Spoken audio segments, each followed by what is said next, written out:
દ્વારકા જિલ્લાના વાતાવરણમાં પલટો આવ્યો છે। દ્વારકામાં વાદળછાયું વાતાવરણ, જેનાથી ખેડૂતો ચિંતામાં મુકાયા। જો કમોસમી વરસાદ પડે તો પાકને નુકસાન થઈ શકે છે।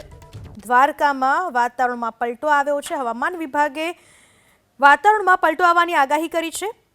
આગામી તારીખ 27 અને 28મી તારીખે પણ ગુજરાતના હવામાનમાં પલટો આવી શકે છે, માવઠું વરસી શકે છે અને હાલમાં પણ દ્વારકા જિલ્લામાં વાતાવરણમાં પલટો આવ્યો છે। વાદળછાયા વાતાવરણથી ખેડૂતો ચિંતામાં મુકાઈ ચૂક્યા છે।